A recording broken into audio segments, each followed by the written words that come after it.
Evet efendim, 8'de sağlık tüm hızıyla devam ediyor. Şu anki konumuz anestezi ve reanimasyon uzmanı, doktor öğretim üyesi Selçuk Şimşek. Her şeyden önce şunu belirtmek isterim. Selçuk Bey benim sınıf arkadaşım üniversiteden. O yüzden kendisini yıllar sonra burada gördüğüm için de çok memnunum. Çok güzel oldu gerçekten. Hocam hoş geldiniz. Hoş bulduk. Bugün konumuz GETAT. GETAT nedir? Hangi uygulamaları kapsar? Yani anestezi hekimi olarak bundan biraz bilgilendirir misiniz? Açıklar mısınız? Şöyle ki Fatih Hocam, yıllar sonra sınıf arkadaşımla böyle tesadüfen programda karşılaşmak beni çok mutlu etti gerçekten. Teşekkür ederim, sağ olun. Ben anestezi reanimasyon uzmanıyım.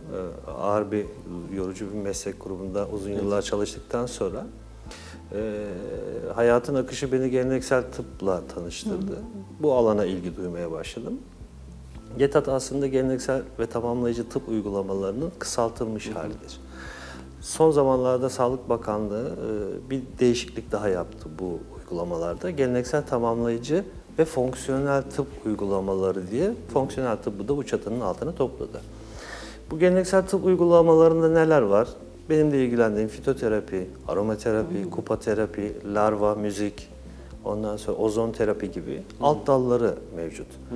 Bu geleneksel tıp anlayışı aslında bizim ata topraklarımızda binlerce yıldır kullanılmış kadim tıp sistemlerinin modernize edilmiş hali. Fonksiyonel tıp da bizim bu geleneksel tıbbımızın Amerika'da köklenmiş, oradakiler tarafından, oradaki hekimler tarafından revize edilmiş, biraz daha geliştirilmiş ve modern teknikleri de kapsayacak şekilde günümüze aktarılmış halde fonksiyonel tıp. Bu ikisini bakanlık birleştirdi ve biz hekimlerin de bu alanda merdiven altı değil de hekimlerin denetiminde olması amacıyla bu eğitimleri uzun yıllardır vermeye başladı. Biz de bir hekim olarak bu alanda ilgi gösterdiğimiz için bakanlığın düzenlediği bu kurs programlarına katıldık. Kimisi 4 ay, kimisi 6 ay, kimisi daha uzun süren bu eğitimleri karşılığında sertifikalarımızı aldık ve bu uygulamaları hastanelerimizde veya özel kliniklerde yapmaya hak kazandık.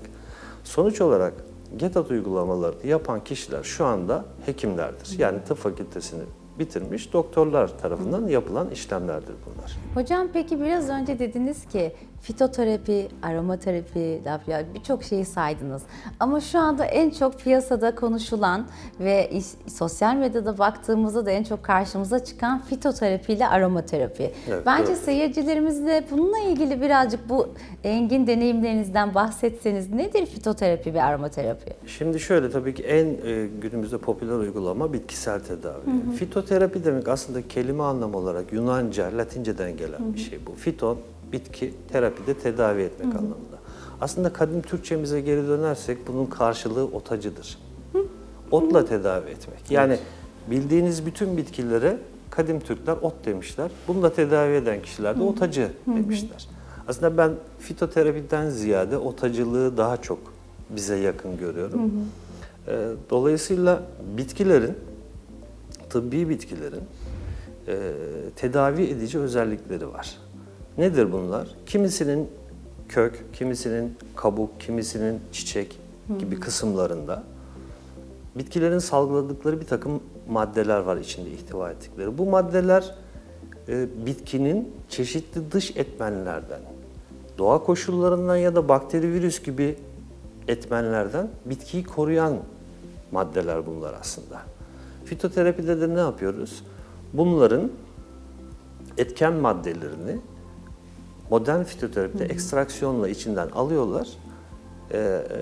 Belli üretim koşullarında miligramları dahi hesaplanarak kapsül haline, yani tedavide kullanılacak hale, drog haline getirip bunları bizim kullanımımıza sundular.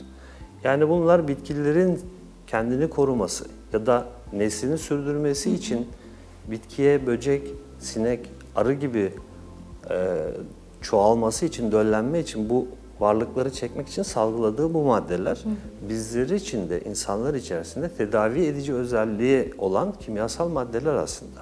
Nasıl güzel açıkladınız. Bu maddeler aslında doğanın içerisinde doğal bir şekilde var. Sentetik olarak üretilmesine gerek yok. Doğada Değersiz bitki yoktur demiş büyük üstad, bilinmemesinden başka. Kesinlikle. Bildiğimiz takdirde uzun yıllar içerisinde tabii ki bu yönde araştırmalar, kimyagerler, eczacılar, doktorlar, bu alanda araştırmalar arttıkça bilinmezler bilinir hale gelecek. Şifa dağıtan bu bitkiler de daha katlanarak artacak ki bizim Anadolu topraklarımız inanın bu şifalı bitkilerle dolu. Ya. Hocam bir tıp bilgesi olarak diyeyim size. Evet. Kadim tıp bilgeliği ne demektir? Biraz bahseder misiniz? Şimdi şöyle, önce Büyük Üstad İbn Sina'yı burada anmamız gerekiyor. Çünkü kadim tıp bilgeliğini İbn Sina 980'li 1000'li yıllarda, ki o yıllarda yaşamıştır. Ben hep şunu şöyle ifade ediyorum. Orada yüzük nehre düşer ve binlerce yıl kayıp ve bilinmez şekilde kalır. Sonra bir kişi gelir, eline atar ve o yüzüğü bulur. Ve tekrar gün yüzüne çıkarır ve onun sihrini kullanmaya başlar. İbn Sina da aynen kadim tıp bilgeliğini o yıllarda bulup çekip çıkarmış, kendi çabalarıyla tekrar gün yüzüne çıkarıp Kanun Fit Tıp kitabını yazmıştır. Ve bu kitap 600 yıl Avrupa'da temel tıp kitabı olarak okutulmuştur. Kadim tıp bilgeliği nereye dayanıyor? İnsanlığın ilk tarihlerine kadar gidiyor bu aslında. Aryan ırk diye bildiğimiz aslında insanlığın kökeni olan kadim Uygurlar bu tıp sistemini ilk bulan kişilerdir. Oradaki bilge kişiler bu sistemleri alıp öğrenip kişilere sağlık dağıtmışlardır. Daha sonra bu öğreti güneye inmiş, Hindistan'da Ayurveda diye dallanmış ve köklenmiş ki günümüzde de Ayurveda uygulanıyor şu anda. Hala var. Hala var ki ona da bahsedeceğim birazdan. Batı'ya gitmiş, Hipokrat'la modern tıbbın kurulmasını sağlamış. Fakat her iki sistem yazıya dökmüşler. Ortadaki sistem yazıya dökülmediği için unutulmuş, üstü örtülmüş ve kapanmış. Ne zamana kadar? İbn Sina doğana kadar. İbn Sina'da unutulan bu sistemi çekip Kanun kitabını yazarak günümüze aktarılmasını sağlamış. Şu an benim rehber kitabım zaten. Çok güzel izah ettiniz. Evet, hakikaten. gerçekten ne kadar güzel bir hikayesi varmış hocam, Evet. değil mi? Biz bunları sizlerden öğrenmemiz çok güzel oldu. Peki bunun temel kavramları nelerdir hocam? Aslında bütün temel kadim tıp sistemi 4 element, yaratılışın esasında tümünün içinde var olan 4 element teorisi. Ve bu 4 elementin insan bedenine, fiziğine ve zihnine yansıması olan 4 mizaç teorisi vardır İbn Sina'nın bize aktardığı. Nedir bu elementler? Aslında kimi zaman komedi ve mizah Evet. konusu olmuştur ama ateş, hava, toprak, su ve eter elementi diye geçer. Biz buna Türkçe'de bulun elementi diyoruz. Yani 5. element. Bu elementler doğada her yerde görebilirsiniz. Karşılığı bizim bedenimizde var. Ve insanoğlu yaratılışında bu elementlerin belli karışımından bedenimiz ve bedensel ve zihinsel yapımız bu elementlerin karışımından oluşuyor. Fakat yaratılışta öyle bir güzellik var ki her insan bu karışımı farklı oranlarda belirleniyor. Her insanın o yüzden kişiliği, mizacı, bedensel ve zihinsel farklılığı aslında bu elementlerin farklı oranda karışmasından dolayı. Ve şu var, bir kişide bu elementlerden bir tanesi baskın oluyor. Ve o kişinin ana karakterini belirliyor. Örneğin kişide ateş elementi baskınsa o kişi safravi mizaçta diyor İbn Sina. Nedir safravi mizaç? Şu demek, o kişide ateş elementi baskın oluyor. Çabuk öfkelenebiliyor, karaciğer erken Ateşten yorulabiliyor. geliyor. Ateşten. Çünkü ateş elementi fazla. Bunu dengede tutmak aslında metabolizmanın hızlı olması, ateş elementinin fazla olması. Biliyorsunuz sindirim enzimleri de ateş elementinin bedenimizdeki yansımasıdır aslında.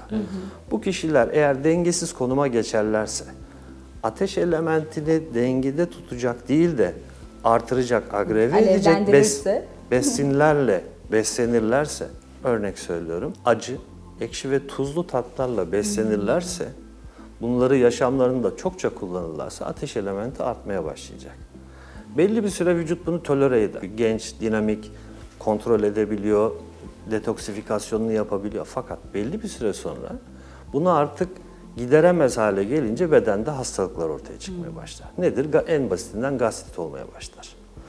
Eğer yine acı, ekşi, tuzlu yemeye devam ederse ne olur? ülsere döner.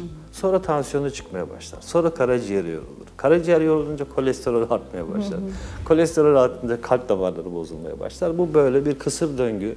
Bunu tersine çevirmezseniz hastalıklar süre gelir ve gider. Kişinin neden olduğunu da anlayamaz. Yani mizacımıza göre de beslenmek de çok önemli diyorsunuz Aynen hocam. o şekilde. Dediğim gibi 4 mizaç var, 4 element var. Herkes kendi mizacına göre beslenme programını belirlemeli. Diyet demiyorum, biz diyet demiyoruz Evet. buna. Kişi mizacına uygun tarzda beslenmeli. Mesela su grubundan bir insan, su elementi baskın olduğu için suyu artıracak gıdalarla beslenmemeli. Bu mesela Su içsem yarıyor diyenlerden. bravo. Çok tebrik ediyorum. Bu insanlara doktorlar günümüzde maalesef inanmıyorlar. Kişi diyor ki ben su içsem hocam yarıyor. Evet, o kişiler su içse yarar. Ve o kişilerden sulu gıdaları kesmeniz lazım. Çok enteresan, çok güzel geldi. Mesela yapılan yani eleştirmeyi çok sevmiyorum. Eleştiri gibi de algılansın istemiyorum ama günümüzde şöyle bir anlayış var. Akşam yiyebildiğin kadar salata ye diye bir öneri geliyor. Genelde kulağımıza Hafif geliyor. olsun gibi diğer. Hafif olsun çünkü kalorisi yok. Ama 980'li yıllarda kalori hesabı yoktu zaten. Ya. Kişinin mizacına uygun beslenme öneriliyordu. Şimdi ne deniyor? Yiyebildiğin kadar akşam acıkırsan salata ye. Şimdi su grubundan bir kişi siz akşam bol bol salata ederseniz o kişi giderek şişmeye başlayacak ve kilo veremeyecek. Çünkü neden? Gece yenilen sulu gıdalar sindirim enzimleri, çünkü ateş elementi var, sindirecek. Karaciğer sindirim saati gece 10 ile gece 2 arasında karaciğerin sindirim zamanıdır. Ateş elementinin hakim olduğu dönem. Eğer siz o dönemde soğuk gıdaları alırsanız karaciğerin sindirimi düşer. Ham madde deposudur karaciğer aslında ve kötü ham madde üretmeye başlar. Dolayısıyla dokularınız yeterli şekilde sağlıklı ve güzel dokular üretemez. Dolayısıyla iyi ham madde üretmeniz için hem bedeninize uygun, mizacınıza uygun besinler almalısınız hem de ona uygun saatlerde yiyip içmelisiniz. Çok haklısınız hocam. Hocam aslında size bir sürü soru hazırlamıştık. Fakat o kadar güzel anlatıyorsunuz ki sözünüzü de kesmek de istemedim. Kesinlikle. Hakikaten. Estağfurullah. Yani hakikaten konunun böyle felsefik boyutunu ve bilgeliğini yani tam olarak haiz olmuşsunuz.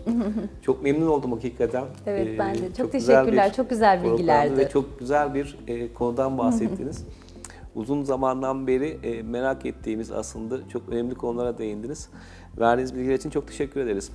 Evet efendim, anestezi ve reanimasyon uzmanı Doktor öğretim üyesi Selçuk Şimşek bizlerleydi. Bize çok güzel bilgiler verdi.